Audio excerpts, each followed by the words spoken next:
Hi all, భోజనాలు చేసేసారా అందరూ? అయితే మన పీసీఓడి ప్రాబ్లం డే 8 అనమాట ఈరోజు. ఇంకా మళ్ళీ నాకు డేట్ అనేది రాకుండా 1 డే అయిందనమాట. 1 డే అయ్యాక ఇంకా నేను మా హస్బెండ్ చేత కిట్ అనేది తెప్పించుకొని ఇంకా తెల్లవారుజామున చేసుకుందాంలే అని వెయిట్ చేస్తూ ఉన్నాను. ఇంకా నైట్ అసలు నిద్ర రాలేదు. 4కి అలాగా టెస్ట్ చేస్తే పాజిటివ్ అని వచ్చింది. పాజిటివ్ వచ్చాక ఇంకా మా అత్తయ్య కాల్ చేసి చెప్తే మంచిదమ్మా అని చెప్పారు.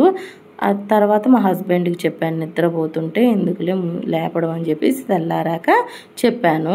ఇంకా ఆయన కూడా చూసారు, హ్యాపీగా ఫీల్ అయ్యారు. అయితే ముందుసారి నాకు లైన్ అనేది లైట్గా వచ్చిందని చెప్పాను కదా, ఈసారి అయితే థిక్గానే వచ్చింది. లైన్ అనేది బాగానే వచ్చింది, స్ట్రాంగ్గానే. అయితే మా అత్తయ్య చెప్పారు, 1 వీక్ అయ్యాక అలాగ వెళ్దులేమ్మా హాస్పిటల్కి, ఇప్పుడే వద్దులే అని చెప్పారు. సరే అనేసి నేను 1 వీక్ వరకు ఇంకా హాస్పిటల్కి వెళ్ళలేదు. 1 వీక్ అయ్యాక మా ఊర్లో ఉన్న హాస్పిటల్కే వెళ్ళాను. నేను వెళ్ళి ఇంకా అక్కడ చూయించుకున్నాను. స్కాన్ తీసి మళ్ళీ వాళ్ళు కూడా టెస్ట్ చేస్తారు కదా, అలానే టెస్ట్ చేసేసి ఇంకా పాజిటివ్ వచ్చింది. నాకు చూపించారు. ఇంకా ఓకేలే అనుకొని ఇంకా ట్యాబ్లెట్స్ ఇచ్చారు, తీసేసుకొని వచ్చాము. అయితే నేను మామూలుగా ఇదివరకు ట్రీట్మెంట్ తీసుకుంటున్న మేడం గారి దగ్గరికి వెళ్ళలేదు.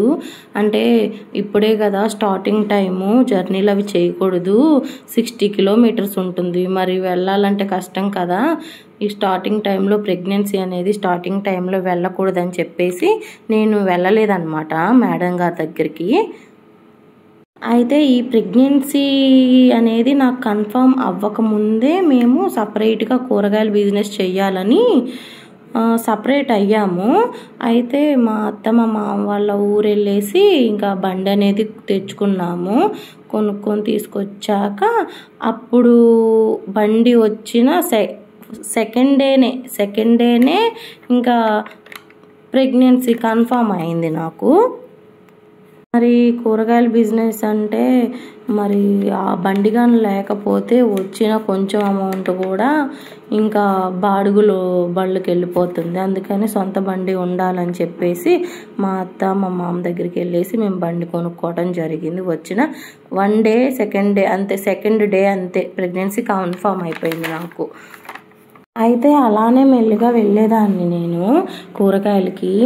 మిడ్ నైట్ 2కి లేచి వెళ్ళాలన్నమాట కూరగాయలు అన్నీ వేసుకోవడం అంటే ఇంకా అన్నీ మా హస్బెండే చేసేవాళ్ళు. నేను మోయనిచ్చేవాళ్ళు కాదు, మొత్తం మా హస్బెండే చేసేవాళ్ళు.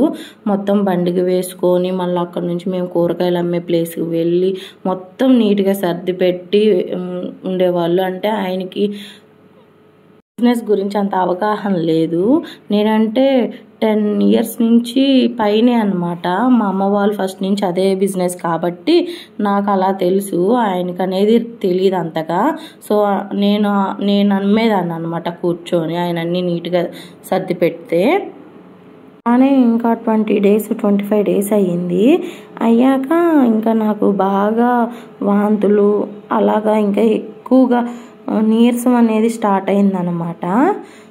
సో నెక్స్ట్ వ్లాగ్లో వస్తుంది నెక్స్ట్ ఏం జరిగిందో. Bye all.